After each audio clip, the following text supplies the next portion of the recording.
Meus amigos e amigas, bom dia para todos.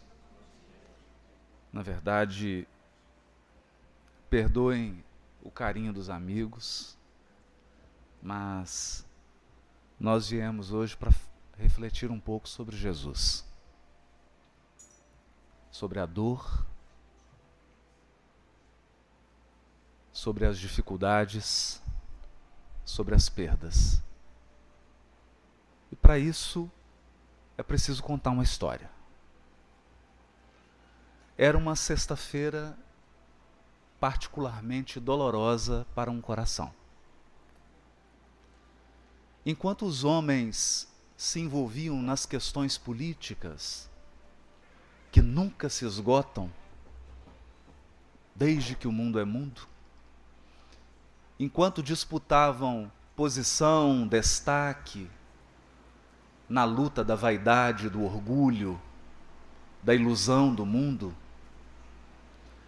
enquanto os religiosos se apegavam a templos de pedra, hierarquias, rituais, regras de proceder,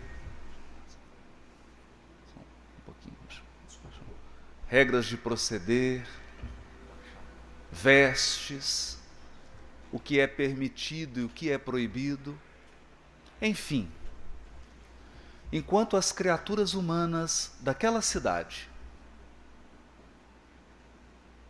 mergulhavam na vida física e nas ilusões que a vida física proporciona,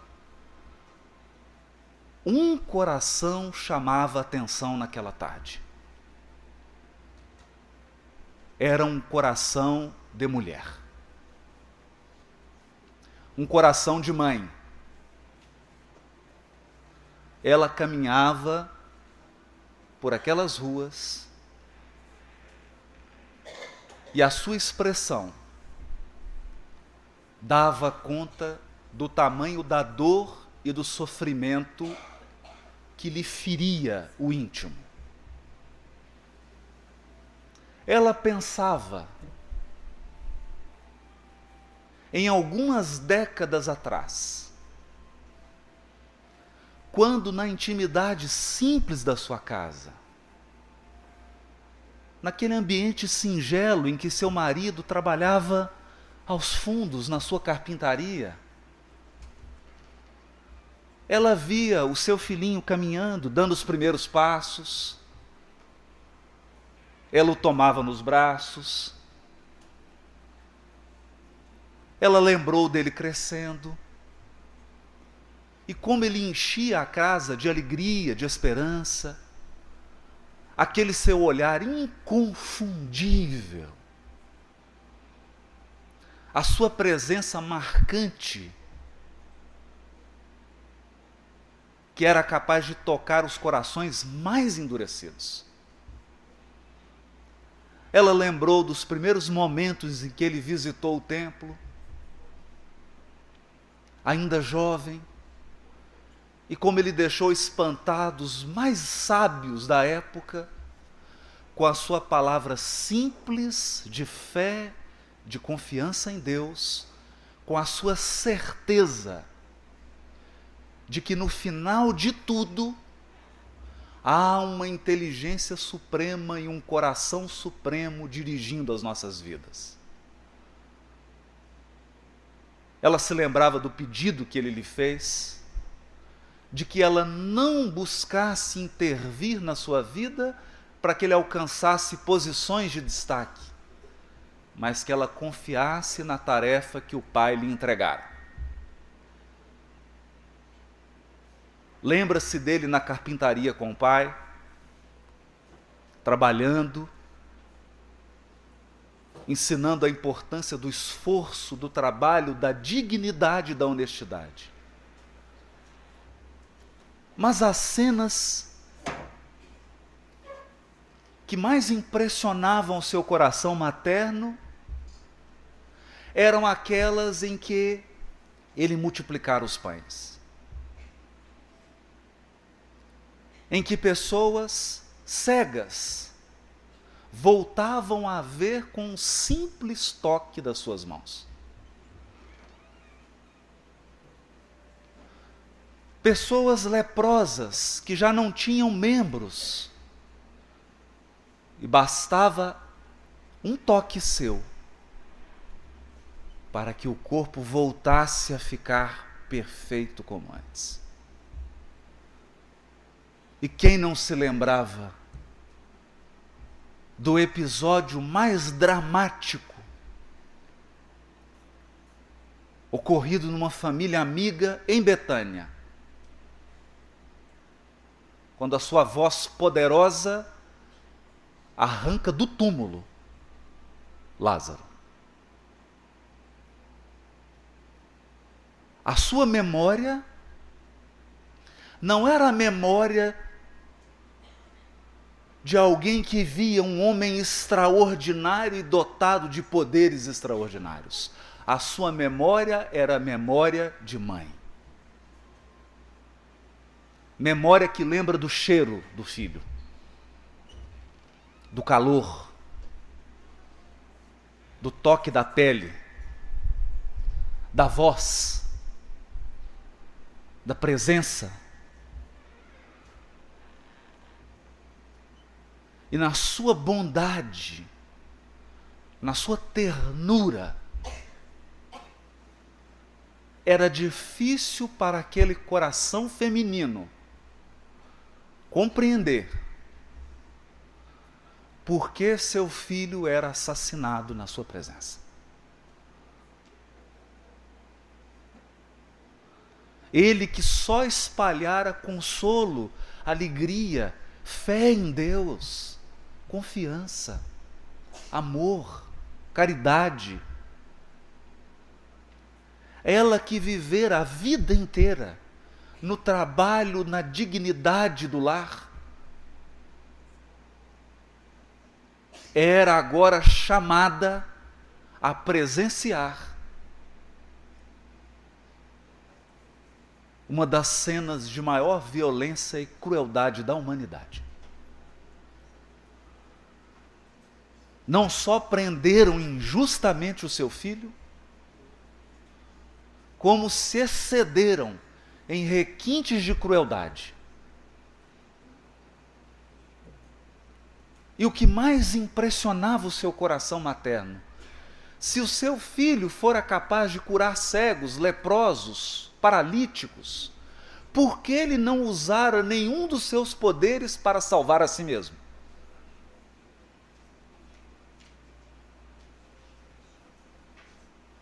No momento da sua prisão, seu filho silencia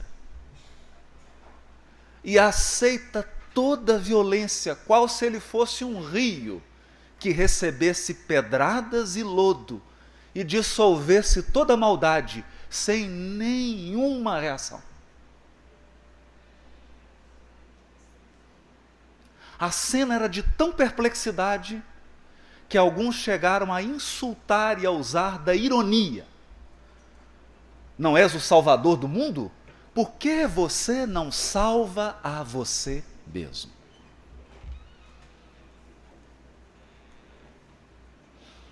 Os apóstolos perplexos. Se ele era um enviado de Deus, por que Deus não o isentava da dor?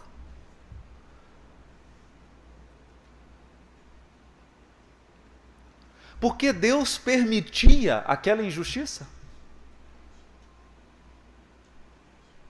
Por que Deus permitia aquele sofrimento?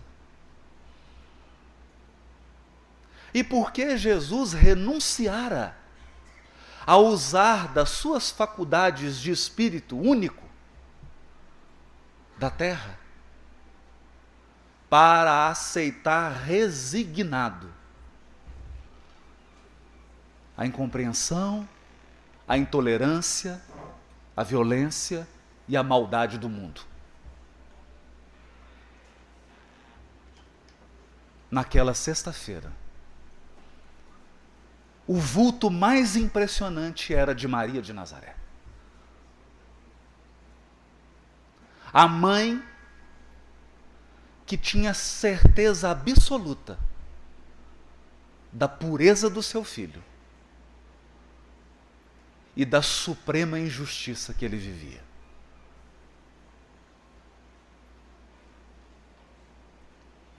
Mas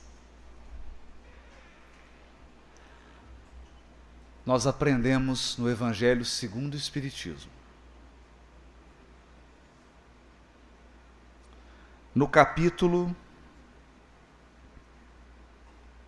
9, bem-aventurados os que são brandos e pacíficos, especialmente no item 7, que se chama a paciência.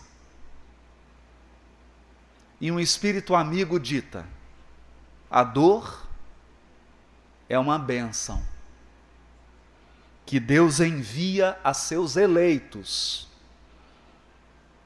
Não vos aflijais, pois, quando sofrerdes, antes, bendizei a Deus, onipotente, que pela dor neste mundo vos marcou para a glória no céu.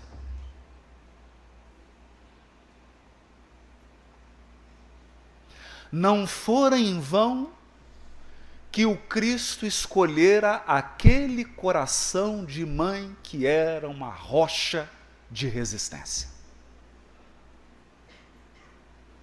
Uma rocha de resignação. Uma fortaleza de paciência. E Maria suportou seu filho ser arrancado dos seus braços. Logo ela, que era viúva, pois casara-se muito nova com José, que já era um homem de idade.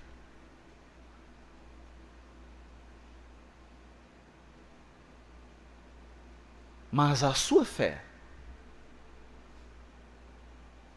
a sua confiança de que por trás de todas as circunstâncias, até mesmo por trás dos nossos erros e dos nossos desatinos,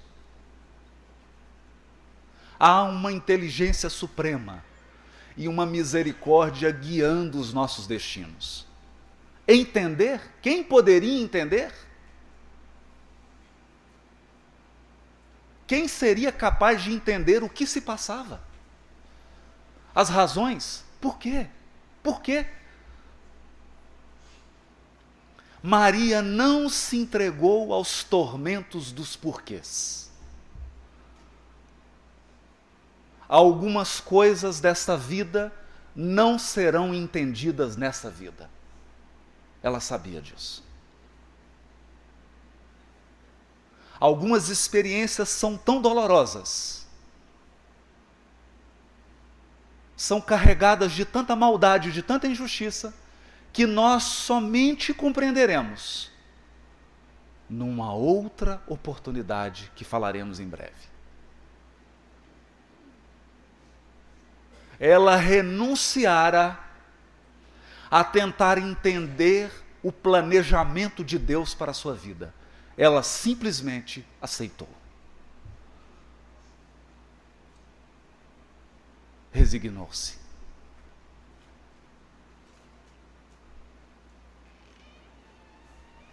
E era comovedor vê-la acolhendo o corpo do seu filho, preparando-se para o enterro, derramando todo o seu amor e toda a sua dedicação. Mas não foi em vão. A derradeira lição do Evangelho,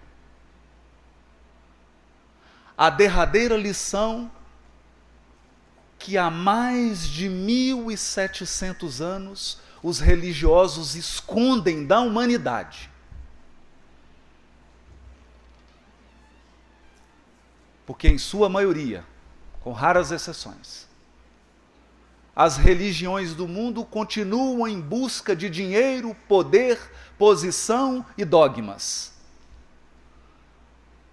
Mas não preparam os corações para os sofrimentos da vida.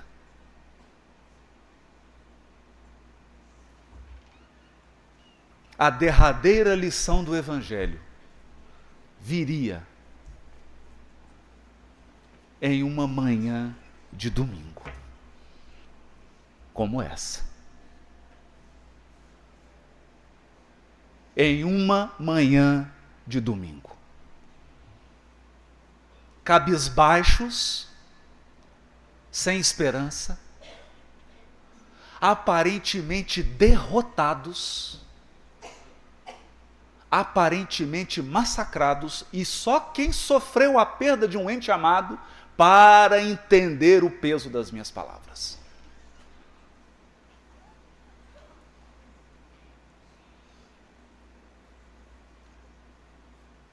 É um coração feminino quem vai ao túmulo levar flores, chorar, lembrar. Logo seguida, pela mãe, pelo modelo de mãe. E naquela manhã, a lição derradeira de Jesus para o mundo era a lição da imortalidade da alma. Voltava o Cristo do túmulo, sem cicatrizes, sem lágrimas, sorridente, vitorioso, verdadeiramente vitorioso, cumprindo a sua profecia. Tem de bom ânimo, eu venci o mundo.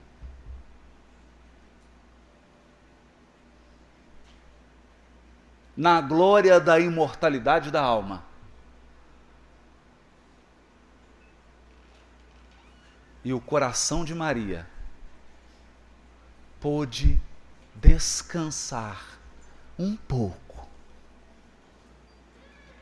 Um pouco.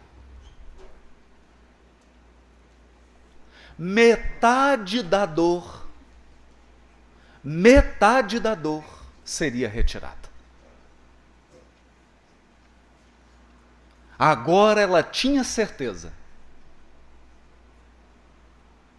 de que seu filho estava vivo. Vivo.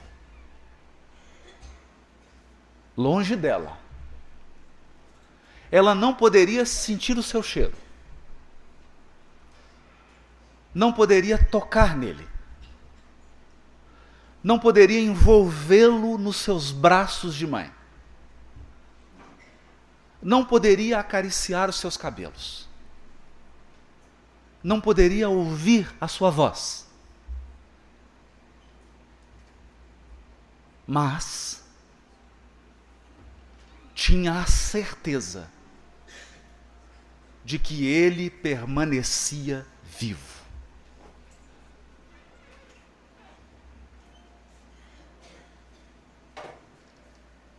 Carregando a dor da saudade,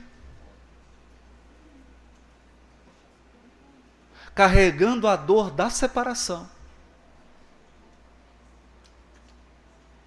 carregando a dor da viagem, a pedido do seu próprio filho na cruz, porque um dos últimos pedidos do Cristo na cruz para a mãe é: não deixe a dor te derrotar.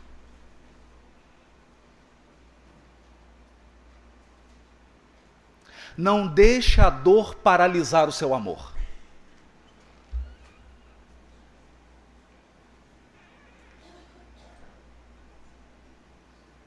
Deixa o seu amor fluir por outros canais, Porque o amor, quanto mais se divide, mais se multiplica.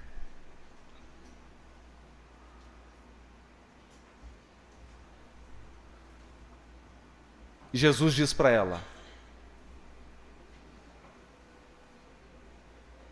mãe, eis aí teu filho. Eu lhe dou um filho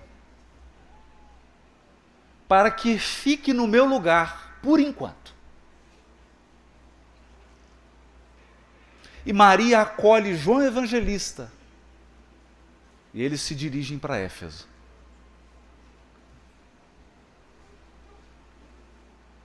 Todos descobrem que a mãezinha de Jesus morava em uma pequena casinha, no alto de um monte, nas proximidades da cidade de Éfeso. E durante o dia, jornadeiros e peregrinos de todos os lugares iam naquela casinha para ouvir a palavra de consolo de uma mãe especial. Porque o seu coração de mãe seria capaz de confortar, de consolar e de esclarecer.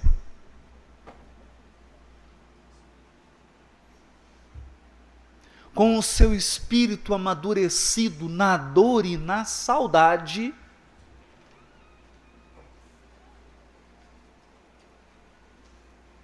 Maria sempre orientava: meu filho, isso também passa. Isso também passa.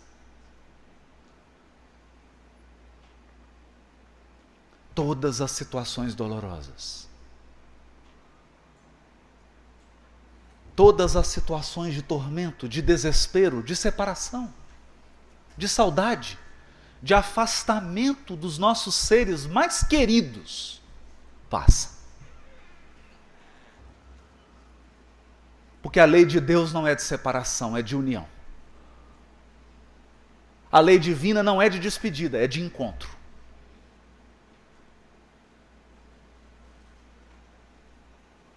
Mas falava Maria com base na fé, porque ela estava separada do seu filho.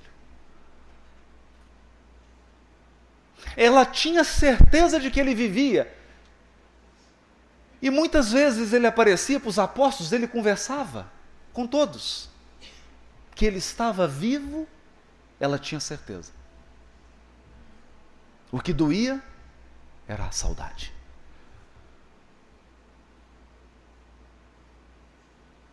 Mas na sua fé gigantesca, ela tinha certeza de que isso também passa. Isso também passa. E aguardava o momento do reencontro definitivo.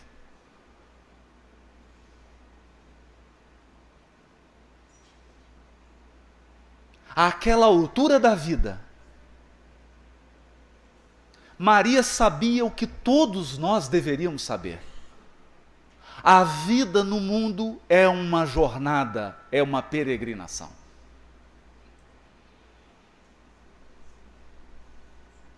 O desafio é que não é uma viagem breve para muitos. Para alguns, sim. Para alguns é uma breve jornada.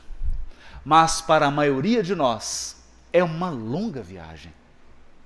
De 50, 60, 70, 80, 90 anos. E quando a viagem é muito longa, você costuma se esquecer de que é um viajante.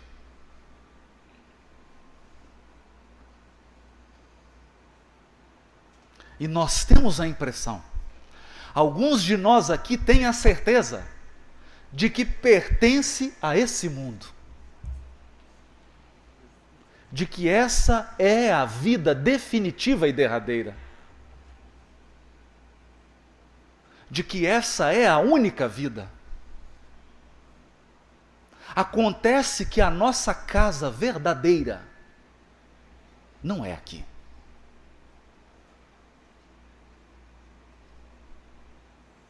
Nós saímos num grupo de viagem. No nosso grupo estavam nosso pai, nossa mãezinha, aqueles que seriam nossos filhos, nossos netos, nossos irmãos, nossas irmãs, nossos parentes queridos, nossos amigos queridos, que às vezes são mais íntimos e mais amados por nós do que os nossos próprios parentes sanguíneos, porque são a nossa família espiritual. Nós saímos numa grande excursão, mas alguns chegaram antes, outros um pouquinho depois.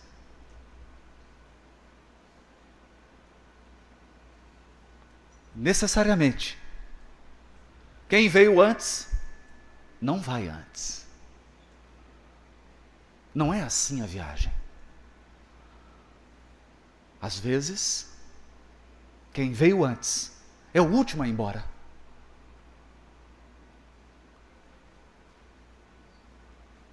Nós não sabemos.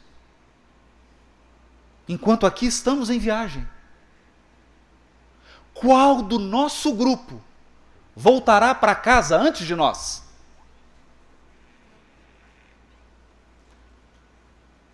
Só temos uma certeza: todos voltaremos para casa.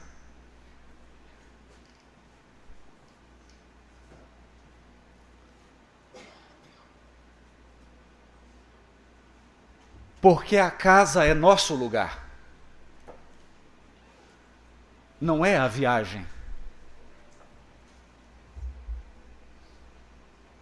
Mas a viagem do mundo é uma viagem tão encantadora que nós nos distraímos no caminho e começamos a acreditar que somos habitantes. Começamos a acreditar que vamos ficar para sempre aqui. Que os nossos seres queridos estarão sempre ao nosso lado aqui. Não é assim. Não é assim em nenhuma viagem. É da natureza da viagem que tudo seja provisório.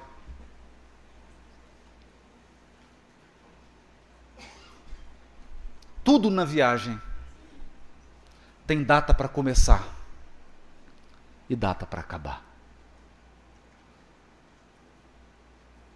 Maria havia alcançado essa fé sábia, essa fé repleta de sabedoria, que entende que a vida na terra é uma peregrinação, é uma viagem. E se é uma viagem, tudo passa.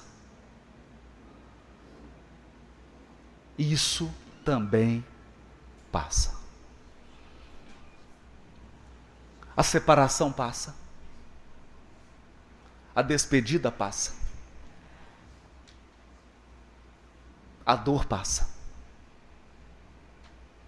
A injustiça passa. A maldade passa. O desespero passa. Só não passa o que vem de Deus.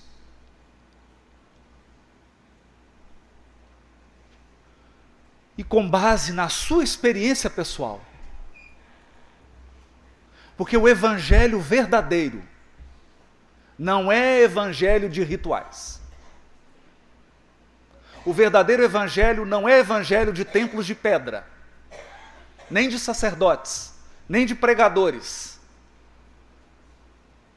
O verdadeiro evangelho é evangelho de vida, de dor, de lágrima, de alegria, de sorriso, de abraço, de amor, de fraternidade, de compaixão, de caridade. A vida de Maria era o evangelho. A sua experiência de perda do filho assassinado era evangelho. E alguns viajavam de longe apenas para ouvir o poder e a força das suas palavras.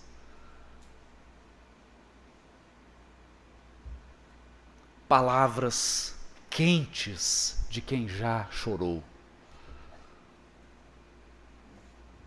Palavras fortes de quem já viu a dor face a face.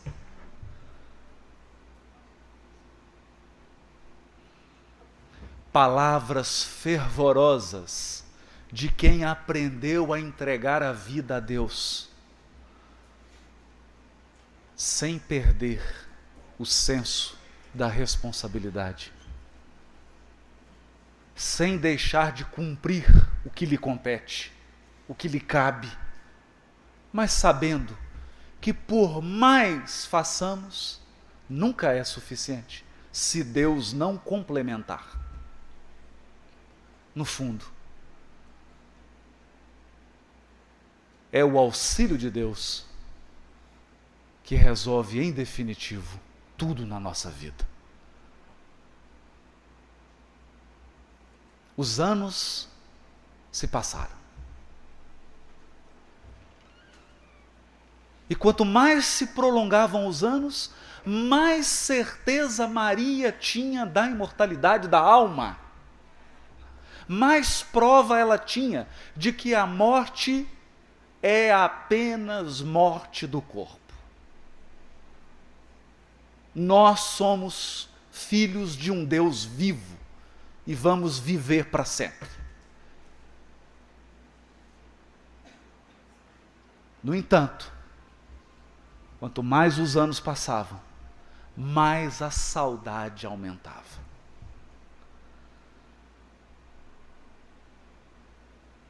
Maior era a dor da separação.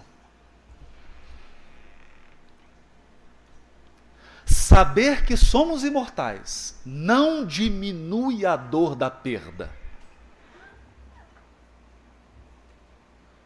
Saber da imortalidade da alma nos livra do desespero. Porque o desespero não é bom para quem sofre. O desespero nos despedaça. O desespero nos afasta do amor de Deus, que vai encontrando caminhos de nos auxiliar. O desespero nos torna insensíveis ao amor das pessoas que nos cercam, que no fundo são instrumentos de Deus para nos consolar. A certeza da imortalidade nos livra do desespero, mas não tira a dor da saudade e a dor do afastamento. É preciso esperar, esperar, esperar, com paciência, a volta para casa, onde todos os corações que se amam vão se reunir de novo. A volta que unirá num abraço todos aqueles que se amam e que caminham juntos eternidade afora. Esperar. E Maria esperou e ensinou a paciência. Porque sabia ela que nem sempre a dor é um resgate. No caso dela, o Cristo pedira ao seu coração valoroso e corajoso de mãe que viesse ao mundo acompanhá-lo, porque ele necessitaria de uma mãe forte o suficiente para ajudá-lo a cumprir a sua missão. Quantas vezes isso não ocorre?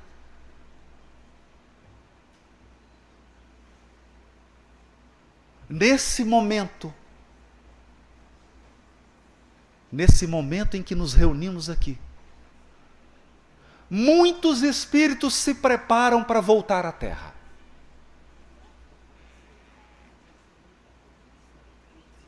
Eles sabem das dificuldades, das provas e das dores que terão que passar para ressarcir o seu passado. Eles sabem das lutas que aguardam cada um deles aqui nessa vida.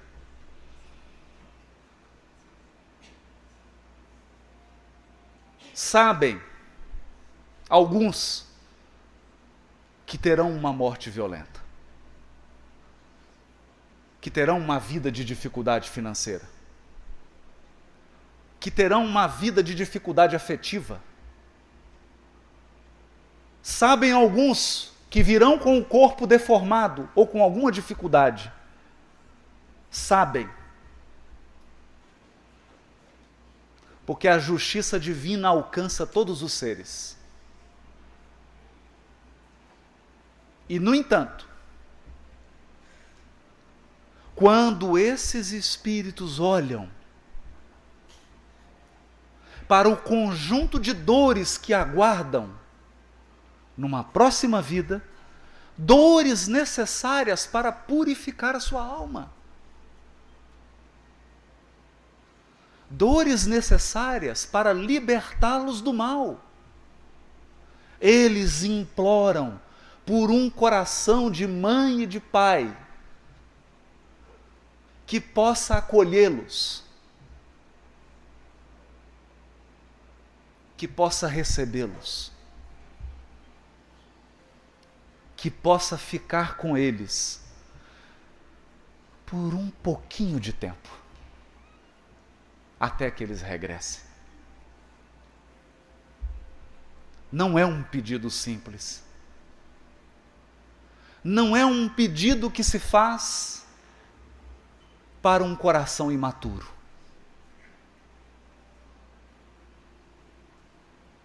Algumas mães, alguns pais, alguns avós, algumas avós, alguns tios, algumas tias, alguns parentes, algumas pessoas queridas, são escolhidas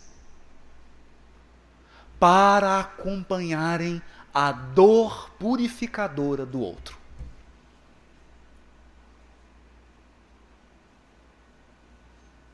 Eles virão antes, receberão esses espíritos, pelo amor que têm no coração, irão aproveitar todas as horas em que estarão juntos, nos momentos de alegria e de desafio.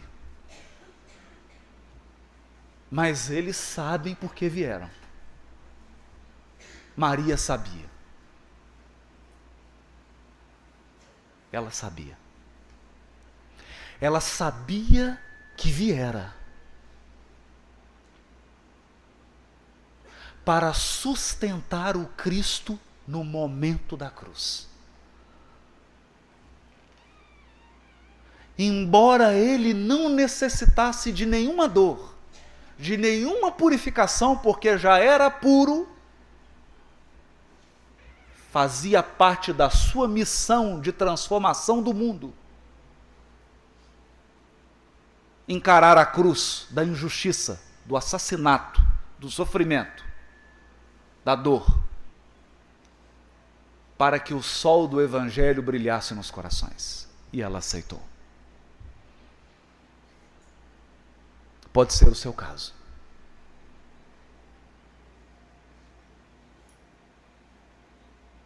Pode ser o seu caso. Pode ser esse o compromisso que você assumiu.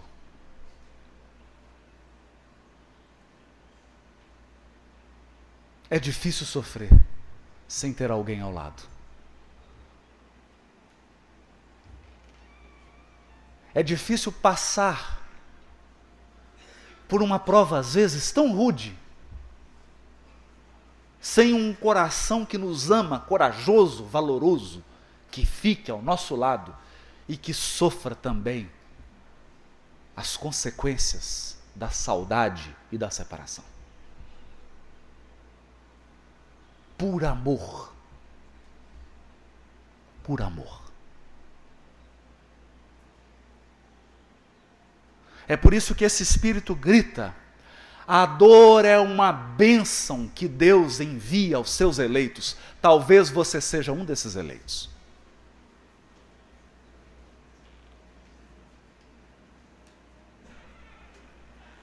Talvez você tenha sido escolhido para estar ao lado do seu ente querido que já desencarnou e que está vivo.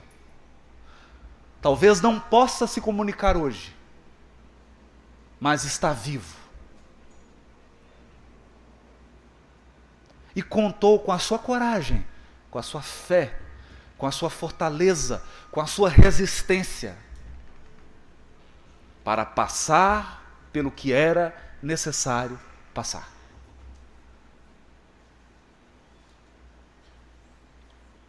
A certeza da imortalidade da alma vai livrar o seu coração do desespero. Você vai erguer a sua fronte.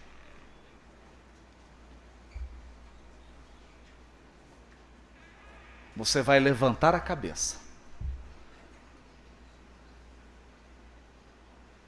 Vai continuar chorando, mas de cabeça erguida, confiante de que nós somos imortais.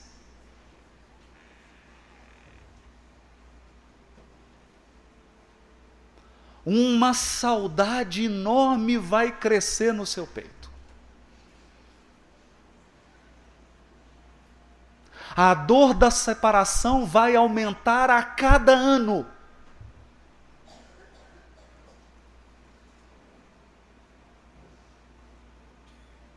Até que um dia, Maria, já velhinha,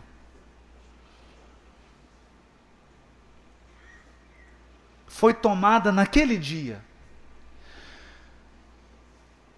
de uma saudade tremenda. Uma saudade que se acumulou ao longo de muitos anos. Naquele dia em especial, ela podia sentir o cheiro do seu filho Jesus. Ela quase podia ouvir os seus passos de criança caminhando dentro da casa.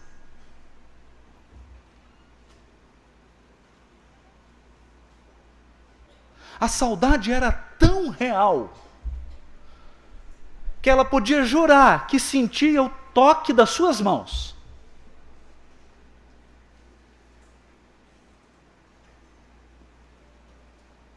Mas havia uma fila enorme de sofredores.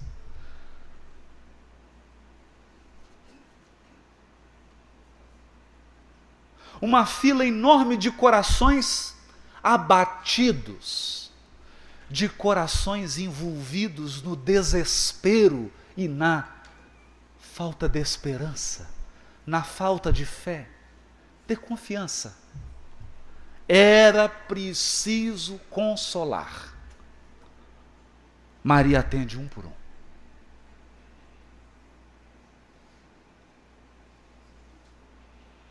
Quando ela se deu conta, quando ela atendeu o penúltimo da fila, já era noite.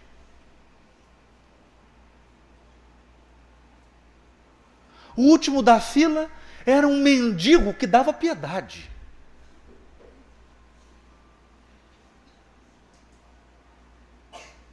parecia um sofredor, vindo de lutas imensas. Ela olhou para aquela figura e se compadeceu tão fortemente.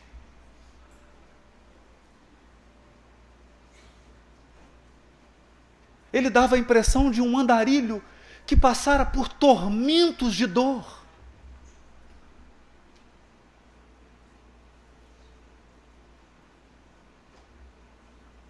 E ela então acolhe aquele último, o último necessitado do dia. Ela que escondia sua saudade, sua dor, que aprendera a conviver com a dor e com a saudade, sem se entregar ao desespero. Recebe o peregrino. Mas quando ela toca nas suas mãos, ele tira o pano que cobria a cabeça. Era seu filho. Era o Cristo que voltava.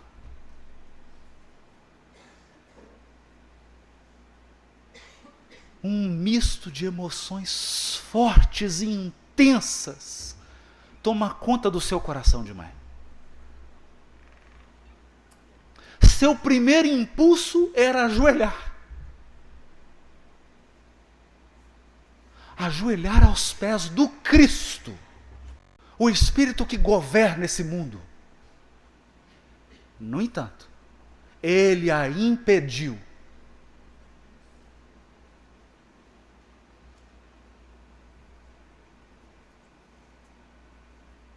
Ele, o Cristo, se ajoelha aos pés dela.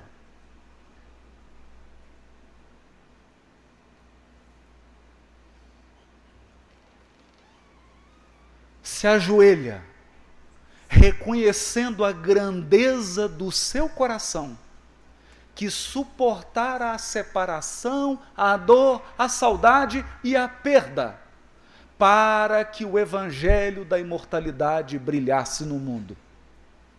E diz para ela: é da vontade do meu Pai, que no meu reino espiritual, você, mãezinha, seja a rainha. Eu vim buscar-te. Acabara o sofrimento de Maria.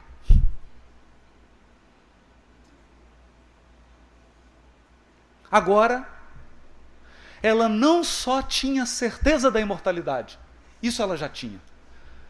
Agora, ela podia de novo abraçar seu filho, tocar suas mãos, sentir o calor da sua voz, seu aroma suave. Ela adormece. Adormece e é cercada por entidades angélicas que vinham reverenciar o coração amoroso que não se entregou ao desespero. Uma das entidades angélicas pergunta para ela: mãezinha, porque a essa altura Maria se tornou o símbolo do coração materno. O que queres? Diga. Diga o que você deseja. E ela poderia: eu quero agora a beleza da vida imortal daqueles que venceram as lutas e os sofrimentos desse mundo. As recompensas das almas iluminadas. Não. Maria, quase que constrangida, disse: eu estou ciente de que hoje alguns cristãos serão assassinados no circo. E eu queria ir até eles, para transmitir a eles uma palavra de conforto. Eu quero dizer a eles que isso também passa. Bastou ela desejar, e aquele cortejo celeste foi enviado a um cárcere úmido, escuro.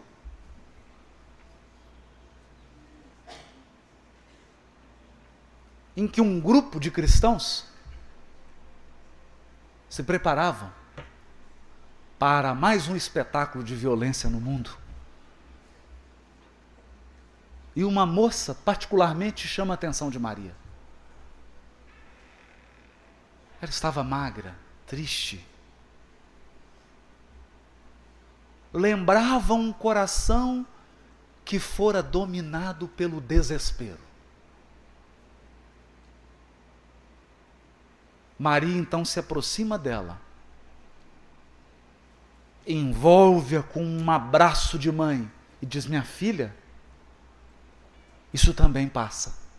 Canta, minha filha. Canta. Coragem. Tomada de uma força que ela não saberia explicar, essa moça canta.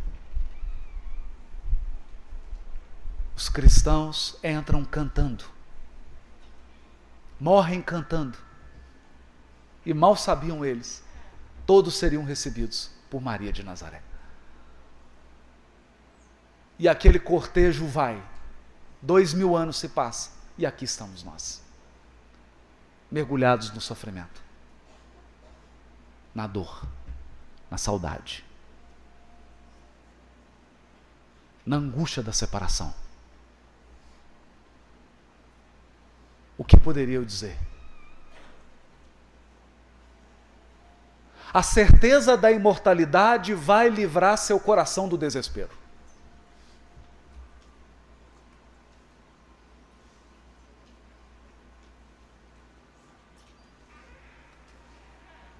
A saudade vai aumentar.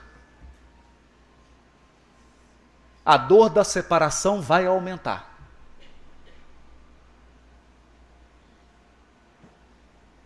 Espera com paciência